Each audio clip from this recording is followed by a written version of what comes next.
Now, here's an example. Let's say I have a company I want to acquire and it costs $1 million to acquire. Now, keep in mind, the steps that I'm about to explain can be done with a company that's $1 million or a company that's $1 billion. All right. So we always think, like you mentioned, Plug, that, yeah, that's just for the $1 billion ones. No, let me show you how you do it even with a $1 million company. $1 million company, the first thing I'm going to say to them is I want some seller financing. It's also called owner carry. It's not something that Bees made up. This is something that existed for generations. Like I told you, this LBO and Nabisco was in the 1980s. So it's been going on even well before that. So I ain't make this up. Seller financing is common when you're doing acquisitions. Seller financing means that the seller will allow you to pay a portion of the purchase price or the selling price over a long period of time, 5 years. It used to be 5 to 10 was common.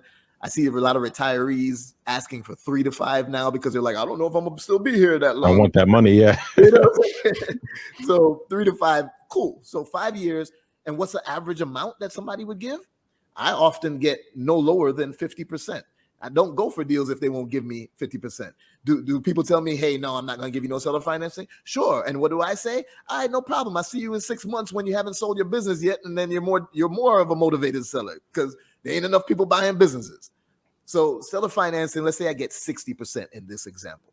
That means $600,000 is going to be paid to the seller over 5 years. So that's 60 monthly payments until it's paid off. But who, I'm asking you this, Plug, since the audience can't answer, who is going to pay those monthly payments? It's going to be the business that's acquired. There we go. So right there, $1 million business, 600,000 of it not coming out of my pocket. The business that I'm going to acquire is going to pay it over time. And I already know the business has enough revenue and profit to pay it, right? Because I saw all the financials before when I was doing due diligence, right?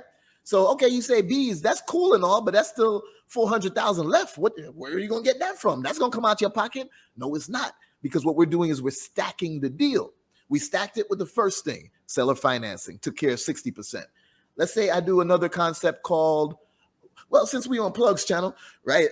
We know that we could get maybe a no interest credit card, let's say business credit card, for no interest for like 12 months, right? I could actually get longer. I know some that you could get for like 20 months. Actually, I probably learned some of them from you on your channel, but let's say 12 months. All right. So now let's say I got just two $50,000 cards. That's easy to get in business credit, right? So two $50,000 limit business credit cards. And then I use a tactic called MS, manufactured spend, in order to liquidate the card. Now I'm going to take that money, that's $100,000, and I'm going to say, okay, here's another 100,000 out of the 400, right, to go to the seller. And then the business is going to pay back that the credit card balance before the interest even kick in.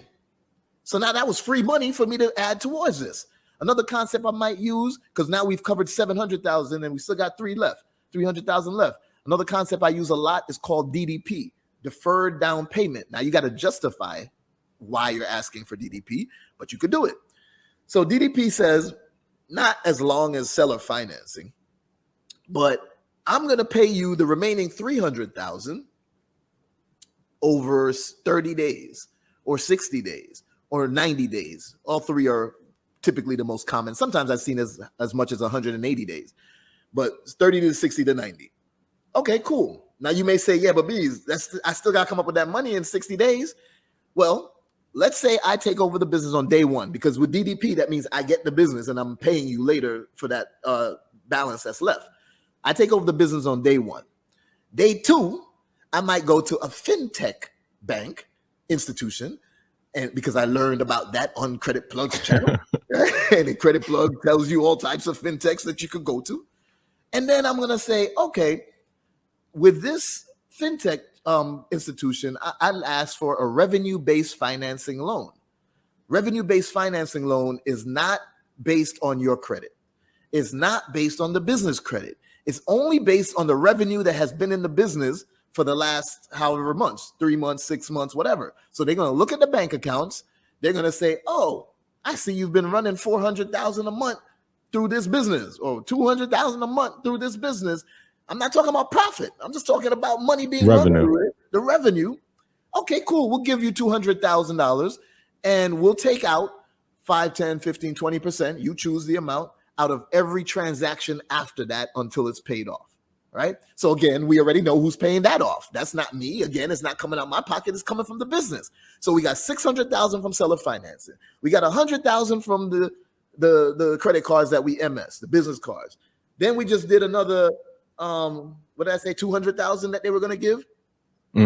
7 plus 2. So now we had 900,000 covered, not coming out of my pocket. I got $1 million business that is grossing. It's valued at 1 million. It's probably grossing like 1.5 to 2, and it's probably profiting over 500,000 or so. Somewhere between 3 to 500,000. So I've just bought cash flow. Now you may say, okay, Beans, what about that last 100,000? Well, if you're still asking that, then you're not following along, because you see that there's multiple ways to stack the deal. I could tell you, in my community, the BBI, where I teach this, the Business Builders Institute, we have over a couple hundred options of what you could do to stack the deal. And depending on the situation you're in, you're going to choose from that list and say, hey, you know what? I could do an earnout. An earnout is where, let's say I did the earnout in this one. So 100,000 was left. That's 10% of the $1 million cost, right? Let's say I was looking at the numbers, and remember, you don't have to be a financial professional accountant to be able to look at P&Ls and stuff. So you look at it first, but then bring in a third party to look at it, and they'll do the financial due diligence for you. Bring in the lawyers, they'll do the legal due diligence for you, right? So let's say I'm looking at the numbers, and my financial teams that I brought in, they were like, okay, so it doesn't look like a healthy business. However, we've seen a significant downturn, and it's trending down for the last year and a half. That's a concern. Okay, cool. Do I run away from the deal? No, it gives me more leverage now, right? So I'm going to say something like, okay, well, how about, because I see what you've been doing and that trending down, your valuation is supposed to be at 900,000 instead of 1 million. Now, wow. What I'll do is we'll do an earnout for 10%.